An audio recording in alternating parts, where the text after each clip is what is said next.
Okay, picture this. You're scrolling online, maybe late at night, the house is quiet. Your thumb is just moving, moving, moving, that endless hypnotic scroll.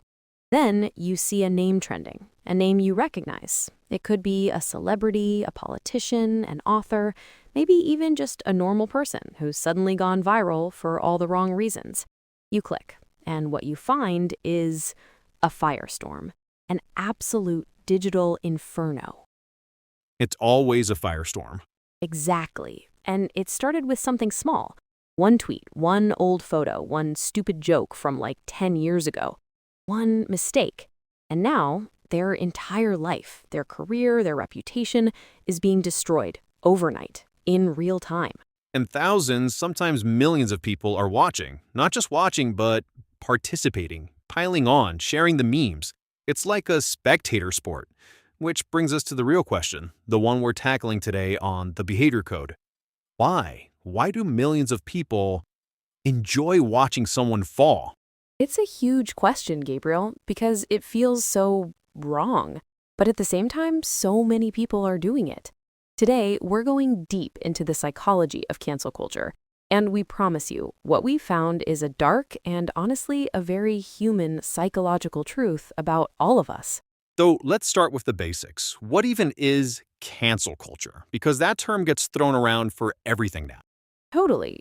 I think at its simplest, it's this idea of withdrawing support for, or, publicly shaming a person or a company after they've done or said something considered offensive. It's like a massive digitally fueled boycott of a person.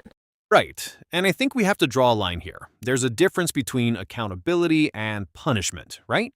Holding someone accountable, especially a public figure, for their actions, that's a healthy part of society. Of course, accountability is about you did this thing, it was harmful, and there should be consequences or at least a conversation. But cancel culture, it often tips into pure punishment. There's no room for apology, for growth, for context. The goal isn't to correct behavior, it's to deplatform, to erase. And it's a uniquely modern thing. I mean, public shaming has existed forever. Think about the stocks in the town square. Oh God, yeah. But technology has amplified it to an insane degree. Before, you could maybe move to a new town, start over. Now, the internet is forever. The mob isn't just your village, it's potentially the entire world. Which leads to the first big psychological piece of this puzzle. Why does it feel so good for the people participating? Because let's be honest, for many, it does. Right, nobody thinks they're the bad guy in the story. They think they're the hero. Exactly. And the answer is pretty simple: dopamine. It's all about our brain's reward system. Every time you post that angry tweet or share that article exposing someone, every like, every share, every "Yes Queen, drag them" comment you get, It's a little hit, a little chemical reward in your brain that says, good job, you're a part of the tribe. You're one of the good guys. it makes people feel righteous. It feels powerful. You, as one person, can contribute to taking down a celebrity, a CEO, a politician. It gives you a sense of agency. And maybe most importantly, it makes you feel included. You're part of this massive, unified group fighting for what's right. It's a form of what psychologists call virtue signaling. You're publicly displaying your moral values to strengthen your social standing within your in-group. And it's so potent. It's why this is the key thing to understand. Canceling someone feels like doing something morally right, even when it's not. That feeling, that righteous rush, is so addictive that it can completely overshadow any sense of nuance or empathy or fairness. That feeling blinds you. And when you get a whole lot of people blinded by that same feeling, that's when things get really dangerous. That's when you get into mob mentality.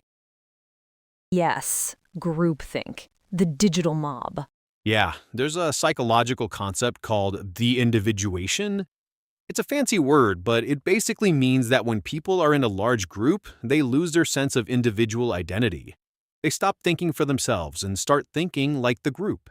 You feel anonymous, you're just one voice in thousands. And that anonymity makes you do things you would never do if you were face to face with the person. The screen is a shield. Exactly. And responsibility gets diffused. When everyone is shouting, no one feels responsible for the outcome. If 1,000 people send a death threat, each person can tell themselves, well, it wasn't just me. It's the classic bystander effect, but weaponized. No one feels responsible for the final blow. That's such a good way to put it. It's what allows for those viral pile-ons. You see a tweet with 50,000 likes condemning someone, it's easy to just add your voice to the chorus. You don't even have to read the article or understand the context. The group has already decided. Right. You trust the group's judgment over your own. And that leads to this really chilling insight about human behavior. Individually, people hesitate. They might feel a flicker of doubt or empathy, but in a crowd, they attack. The group provides permission. Okay, so we have the dopamine rush of feeling righteous and the mob mentality that removes individual responsibility. But there's a third layer here, Maria, and it's darker. It's not about attacking someone else. It's about protecting yourself. You're talking about fear. I'm talking about fear. The fear of being the next one. The fear of being canceled yourself. This is such a crucial point. A huge amount of the participation in cancel culture isn't driven by genuine outrage. It's driven by social anxiety. People see a mob forming, and their first thought isn't, is this right? It's, how do I make sure this mob never comes for me? And what's the best way to do that? You join the mob. You loudly perform your outrage. It's a way to protect your reputation and signal to everyone, hey, I belong. I am on the right side of this. Don't look at me. It's a social survival instinct. It goes back to our tribal days. Being cast out from the tribe was a death sentence. Our brains are still wired to see social rejection as an existential threat. 100%. So you see this digital mob, and your ancient lizard brain kicks in and says, threat, must conform to survive. Which explains why saying nothing often feels the most dangerous option. In this environment, silence is not neutral. It can be interpreted as complicity. So here's the key line for this part. Silence feels risky, so people perform outrage. Wow, yeah, it's not just outrage, it's performed outrage. That's a huge distinction, and it brings up the next question. Who are these people? Is it just trolls and villains doing this? No, and that's what is so unsettling. We like to think it's other people, but the research and just observation shows that it's good people who participate. People who in their daily lives are kind, empathetic, reasonable. So what allows a good person to engage in this behavior? Well, for one, there's a powerful cognitive bias called moral superiority bias. We all tend to believe we're more moral and ethical than the average person. So when we see someone transgress, it confirms our own sense of moral rightness. We're the judge, and they're the sinner. It also encourages black and white thinking.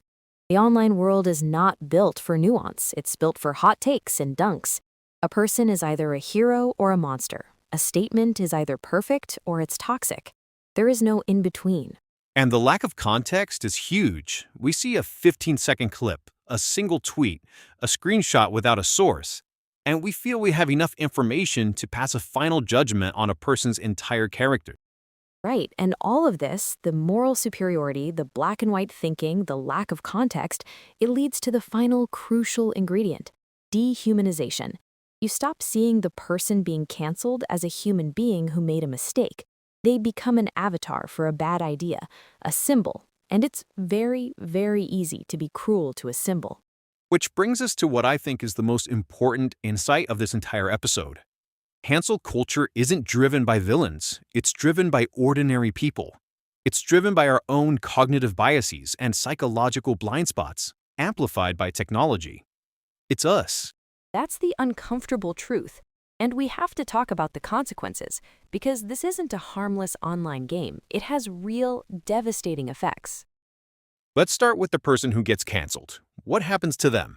I mean, it's brutal. We see profound anxiety, depression, PTSD. Their professional life is often shattered. They lose their income.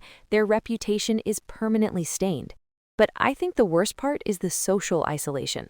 Friends and colleagues distance themselves out of that same fear we talked about. You become a pariah overnight. It's a profound psychological injury. And the consequences for society as a whole are just as severe, even if they're less visible.